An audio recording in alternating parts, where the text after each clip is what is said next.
The Great Awakening, called by historians the First Great Awakening, was an evangelical and revitalization movement that swept Protestant Europe and British America, and especially the American colonies in the 1730s and 1740s, leaving a permanent impact on American Protestantism. It resulted from powerful preaching that gave listeners a sense of deep personal revelation of their need of salvation by Jesus Christ. Pulling away from ritual, ceremony, sacramentalism and hierarchy, the Great Awakening made Christianity intensely personal to the average person by fostering a deep sense of spiritual conviction and redemption, and by encouraging introspection and a commitment to a new standard of personal morality. The movement was a monumental social event in New England that challenged established authority and incited rancor and division between traditionalists Protestants who insisted on the continuing importance of ritual and doctrine, and the revivalists, who encouraged emotional involvement. It had a major impact in reshaping the Congregational Church, the Presbyterian Church, the Dutch Reformed Church, and the German Reformed denomination, and strengthened the small Baptist and Methodist Anglican denominations. It had little impact on most Anglicans, Lutherans, Quakers and non-Protestants. Throughout the colonies, especially in the South, the revivalist movement increased the number of African slaves and free blacks who were exposed to, and subsequently, converted to, Christianity. Unlike the Second Great Awakening, which began about 1800 and which reached out to the unchurched, the First Great Awakening focused on people who were already church members. To the evangelical imperatives of Reformation Protestantism, 18th-century American Christians added emphases on outpourings of the Holy Spirit. Revivals encapsulated those hallmarks and spread the newly created evangelicalism into the early republic. Evangelical preachers sought to include every person in conversion, regardless of gender, race, and status. International dimension, the evangelical revival was international in scope, affecting predominantly Protestant countries of Europe. The emotional response of churchgoers in Bristol and London in 1737, and of the Kingwood colliers with white gutters on their cheeks caused by tears in 1739 under the preaching of George Whitefield, marked the start of the English Awakening. Historian Sidney E. Alstrom sees it as part of a great international Protestant upheaval that also created Pietism in Germany, the Evangelical Revival and Methodism in England. Revivalism, a critical component of the Great Awakening, actually began in the 1620s in Scotland among Presbyterians, and featured itinerant preachers. American colonies, although the idea of a Great Awakening has been contested by Butler as vague and exaggerated, it is clear that the period was a time of increased religious activity, particularly in New England. The First Great Awakening led to changes in Americans' understanding of God, themselves, the world around them, and religion. In the Middle and Southern colonies, especially in the backcountry regions, the Awakening was influential among Presbyterians. In the Southern Tidewater and Low Country, Northern Baptist and Methodist preachers converted both whites and blacks, enslaved and free. Whites welcomed blacks into their churches and took their religious experiences seriously, while also admitting blacks into active roles in congregations as exhorters, deacons, and even preachers. Although the latter was a rarity. The message of spiritual equality appealed to many slaves, and as African religious traditions continued to decline in North America, for the first time blacks accepted Christianity in large numbers. Few evangelists desired to abolish slavery, and the overwhelming majority of them had no intent to get rid of slavery. Evangelist leaders in the southern colonies had to deal with the issue of slavery much more frequently than those in the north. Still, many leaders of the revivals proclaimed that slaveholders should educate their slaves so that they could become literate and be able to read and study the Bible. Consequently, many Africans were finally provided with some sort of education. Africans hoped that their newly acquired spiritual equality would soon translate into earthly equalities. As blacks started to make up substantial proportions of congregations, they were given a chance to momentarily forget about their bondage and enjoy a slight sense of freedom. Before the American Revolution, the first black Baptist churches were founded in the South in Virginia, South Carolina and Georgia. In Petersburg, Virginia, 2 black Baptist churches were founded. Jonathan Edwards. The revival began with Jonathan Edwards in Northampton, Massachusetts. Edwards come from Puritan, Calvinist roots, but emphasized the importance and power of immediate, personal religious experience. He taught a general distrust of religious leadership and any knowledge from afar. He taught that only a personal experience can be valid, decrying the entire process of scientific inquiry and progress. Edwards was said to be solemn, with a distinct and careful enunciation, and a slow cadence. His sermons were powerful and attracted a large following. The Anglican preacher George Whitefield, visiting from England, continued the movement, traveling across the colonies and preaching in a more dramatic and emotional style, accepting everyone into his audiences. Both Edwards and Whitefield were slave owners and believed that blacks would acquire absolute equality with whites in the millennial church. Wieniawski examines Edwards's preaching in 1741, especially his famous sermon Sinners in the Hands of an Angry God. At this point, Edwards countenanced the noise of the Great Awakening, but his approach to revivalism became more moderate and critical in the years immediately following. George Whitefield. The arrival of the young Anglican preacher George Whitefield sparked the Great Awakening. Whitefield, whose reputation as a great pulpit and open-air orator preceded his visit, traveled through the colonies in 1739 and 1740. Everywhere he attracted large and emotional crowds, eliciting countless conversions as well as considerable controversy. He declared the whole world his parish. God, Whitefield proclaimed, was merciful. Men and women were not predestined to damnation, but could be saved by repenting of their sins. Whitefield mainly spoke about the concept of spiritual rebirth, explaining that men and women could experience a spiritual revival in life that would grant them entrance to the Promised Land. Whitefield appealed to the passions of his listeners, powerfully sketching the boundless joy of salvation and the horrors of damnation. Critics condemned his enthusiasm, his censoriousness, and his extemporaneous and itinerant preaching. His techniques were copied by numerous imitators both lay and clerical. They became itinerant preachers themselves, spreading the Great Awakening from New England to Georgia, among rich and poor, educated and illiterate, and in the back country as well as in seaboard towns and cities. The first new Congregational church congregation and worship building in Massachusetts in the Great Awakening period of 1730–60 was at the newly incorporated town of Uxbridge. It was headed by the newly called pastor Reverend Nathan Webb, a native of Braintree, who remained in the ministry in Uxbridge for the next 41 years. His student, Samuel Spring, served as a chaplain in the American Revolutionary War, and started the Andover Seminary and the Massachusetts Missionary Society. Whitefield's sermons reiterated an egalitarian message, but only translated into a spiritual equality for Africans in the colonies who mostly remained enslaved. Whitefield was known to criticize slaveholders who treated their slaves cruelly and those who did not educate them, but he had no intention to abolish slavery. He lobbied to have slavery reinstated in Georgia and proceeded to become a slaveholder himself. Whitefield shared a common belief held among evangelicals that after conversion slaves would be granted true equality in the heaven. Despite his stance on slavery, Whitefield became influential to many Africans. Benjamin Franklin became an enthusiastic supporter of Whitefield. Franklin, a deist who rarely attended church, did not subscribe to Whitefield's theology, but he admired Whitefield for exhorting people to worship God through good works.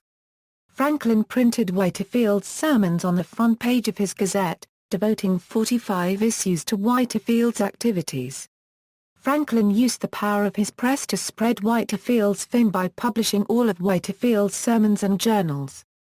Many of Franklin's publications between 1739 and 1741 contained information about Whitefield's work, and helped promote the evangelical movement in America.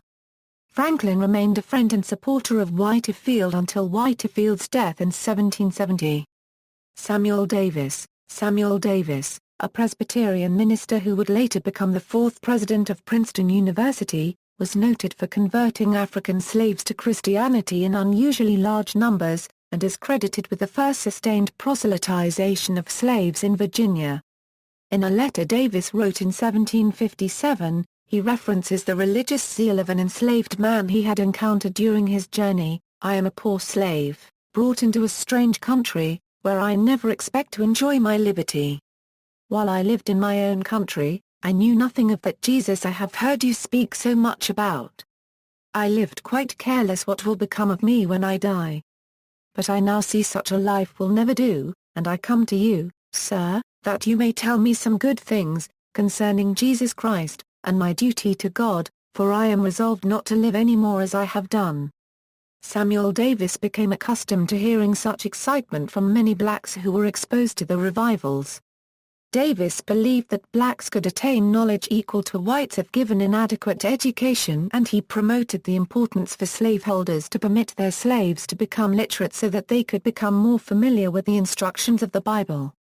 Impact on individuals. The new style of sermons and the way people practiced their faith breathed new life into religion in America.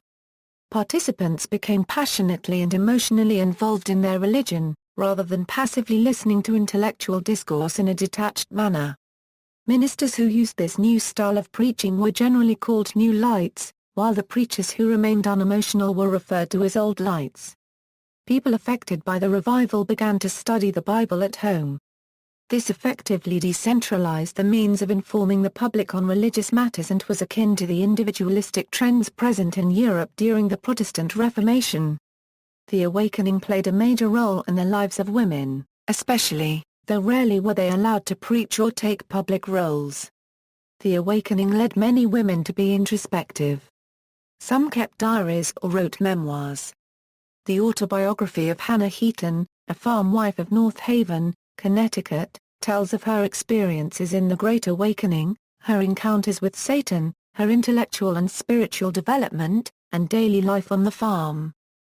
Phillis Wheatley, the first published black female poet, was converted to Christianity as a child after she was brought to America.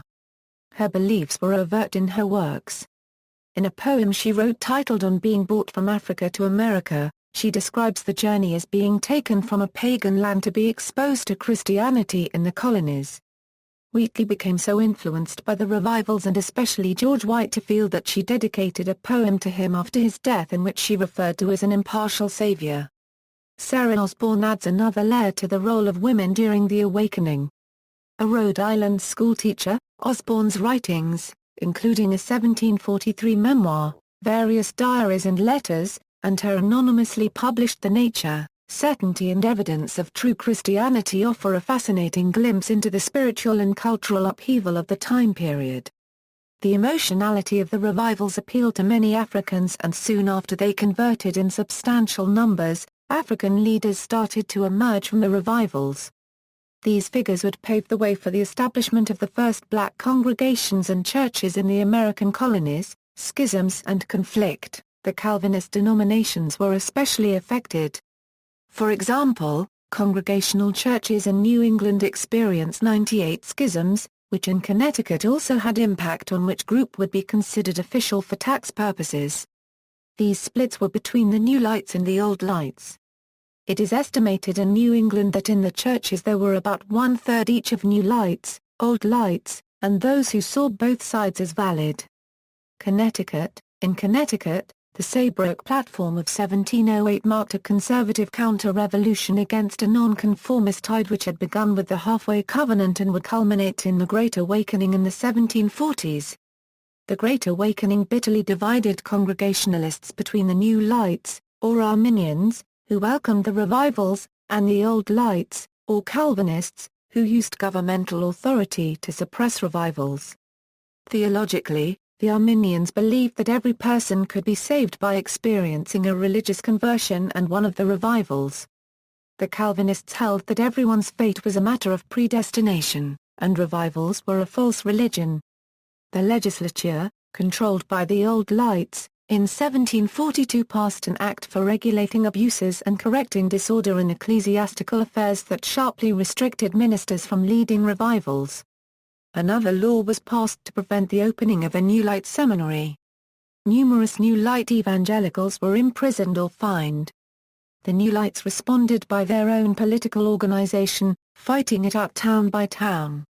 Although the religious issues declined somewhat after 1748, the New Light versus Old Light factionalism spilled into other issues, such as disputes over currency, and imperial issues. However, the divisions involved did not play a role in the coming of the American Revolution, which both sides supported. See also, American philosophy, Second Great Awakening, Christian Revival, Notes. Further reading, Scholarly Studies, Alstrom, Sidney E. A Religious History of the American People, Bonomi, Patricia U. Under the Cope of Heaven, Religion, Society, and Politics in Colonial America, Oxford University Press, 1988, Bumstead, J.M. What Must I Do to Be Saved? The Great Awakening in Colonial America 1976, Thompson Publishing, ISBN 0-03-086651-0. Butler, John. Awash in a Sea of Faith, Christianizing the American People. 1990. Conforti, Joseph A. Jonathan Edwards, Religious Tradition and American Culture, University of North Carolina Press. 1995. Fisher, Linford D. The Indian Great Awakening, Religion and the Shaping of Native Cultures in Early America, Oxford University Press, 2012. Gaustod, Edwin S. The Great Awakening in New England, Gaustod, Edwin S. The Theological Effects of the Great Awakening in New England, The Mississippi Valley Historical Review, Volume 40, No. 4, ppA 681 706 in JSTOR, Gon, C.C. Revivalism and Separatism in New England, 1740 1800, Strict Congregationalists and Separate Baptists in the Great Awakening 1987, Wesleyan University Press, ISBN 0-8195-6133-9. Hatch, Nathan O. The Democratization of American Christianity 1989. Haymert, Alon. Religion and the American Mind, From the Great Awakening to the Revolution, Isaac, Rees. The Transformation of Virginia, 1740-1790-1982, Emphasis on Baptists, Kidd, Thomas S. The Great Awakening, The Roots of Evangelical Christianity in Colonial America, ISBN 0-300-15846-7. Kidd, Thomas S. God of Liberty, A Religious History of the American Revolution. Lambert, Frank. Peddler in Divinity, George Whitefield and the Transatlantic Revivals. Lambert, Frank. The First Great Awakening, Whose Interpretive Fiction? The New England Quarterly, Volume 68, No. 4, ppA 650, 1995, Lambert, Frank. Inventing the Great Awakening. McLellin, William G. Revivals, Awakenings, and Reform, An Essay on Religion and Social Change in America, 1607–1977. Schmidt, Lee Eric. Holy Fairs, Scotland and the Making of American Revivalism, Schmotter, James W. The Irony of Clerical Professionalism, New England's Congregational Ministers and the Great Awakening, American Quarterly, 31, A Statistical Study in JSTOR, Stout, Harry. The Divine Dramatist, George Whitefield and the Rise of Modern Evangelicalism, Historiography, Butler, John. Enthusiasm Described and Decried, The Great Awakening as Interpretative Fiction. Journal of American History 69, 305 €25 in JSTOR, Goff, Philip. Revivals and Revolution, Historiographic Turnsinth Allen Haymart's Religion and the American Mind. Church History 1998 67, 4, 695 €721. ISSN, 0009-6407. Full text online, McLellin, William G. Essay Review, The American Revolution as a Religious Revival, The Millennium in One Country. New England Quarterly 1967 40, 1, 99 €110. JSTOR, Primary Sources, Jonathan Edwards, The Great Awakening, A Faithful Narrative Collected Contemporary Comments and Letters. 1972, Yale University Press, ISBN 0-300-01437-6. Allen Haymart and Perry Miller ed.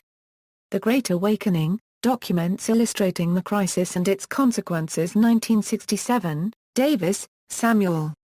Sermons on Important Subjects. Edited by Albert Barnes. 3 vols. 1845.